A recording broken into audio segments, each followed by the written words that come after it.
I want to share a few anecdotes, which I hope will help us connect to the importance of the sharing of stories between parents and children, or caregivers and children. Sometimes it's not fair to share the story.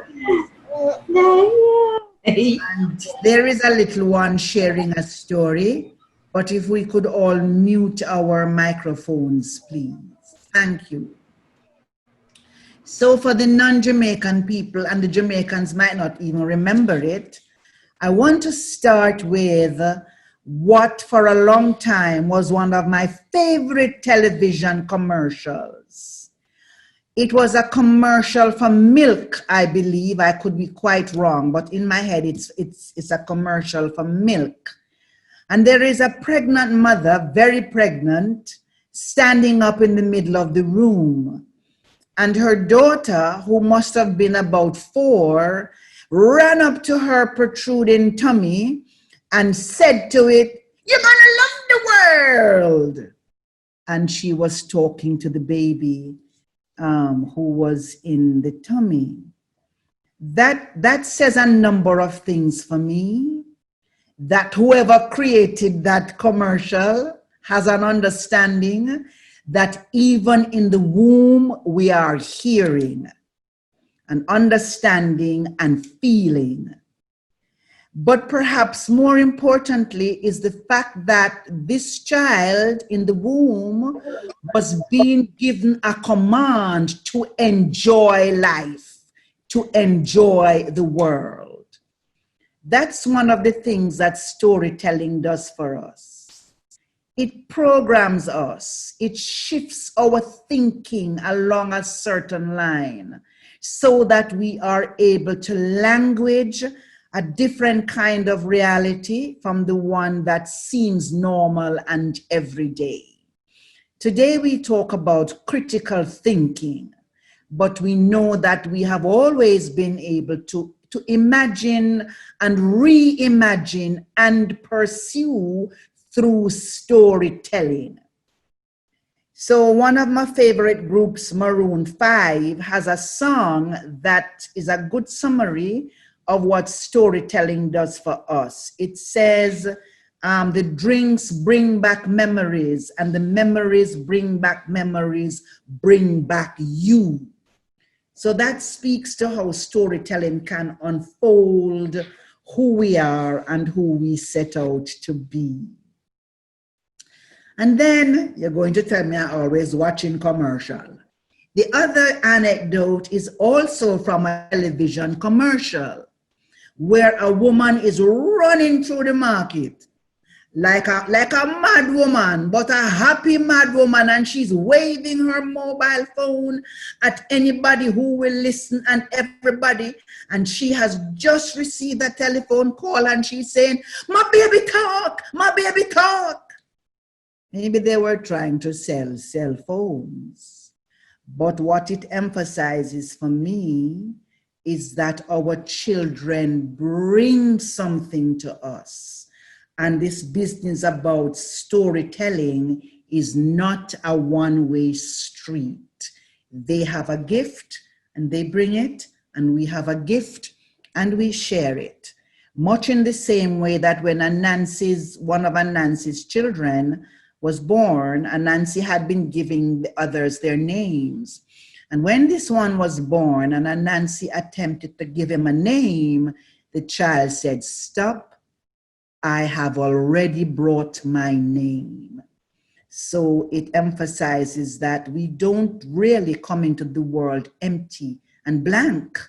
And perhaps from a long time before we enter the womb, we have things to say.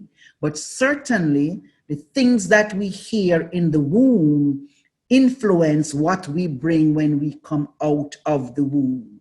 I have brought my own stories. There are things I have heard. There are ways in which your emotions and what you say and what you sing have colored and laid a foundation for the personality I'm going to express in this world. And finally, I want to share a story that I call a Jewish story. It might not be a Jewish story, but it seems that every Yara. hello. It seems that every time I go to a storytelling festival and I hear this story, is somebody of Jewish background that is sharing the story. Next time I must ask, because I put it in my head that is a Jewish story, the way storytellers make up these things. And later on in the afternoon, we're going to be talking about how we make up stories. Storytellers make up these things. So the story is that up in heaven, all the Lord has are babies, and he keeps those babies for a very special reason. And one day he looks down and he sees a very sad man or woman, but a sad person.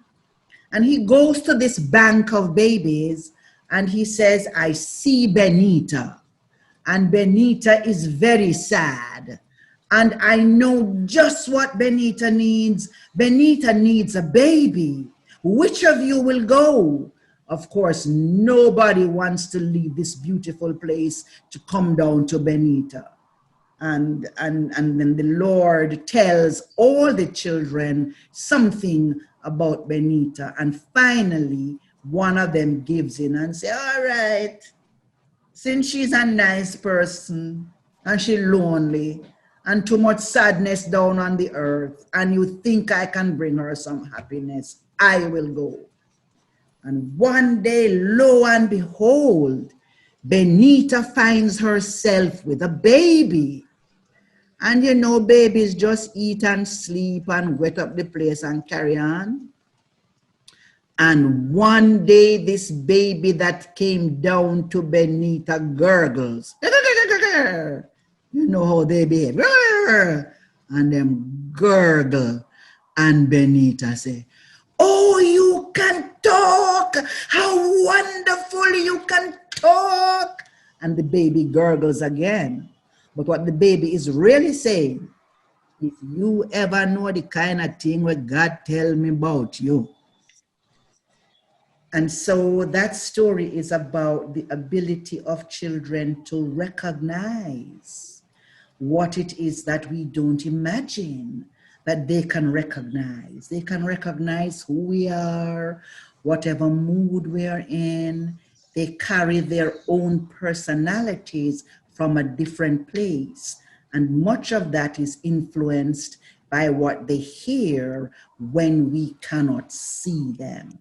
In certain parts of Africa, when the baby is born, it's not the parents who take care of the baby, it's the grandparents. So we're talking about bonding and an intergenerational connection, but there is also a reason in the cosmology of those societies that the grandparents raise the children. It is because they believe that one has just come from the place which the other one is going to. And both of them need the information. The one who is going needs what the child has brought to help to make that transition. And the one who has come needs what that one who is leaving has to share so that he or she can know how to navigate life. So that the business of storytelling is about art and science and fun and entertainment and spirituality. We cannot say when it begins, and we know it doesn't end until we stop breathing. That's your overview of storytelling and parenting. Thank you very much.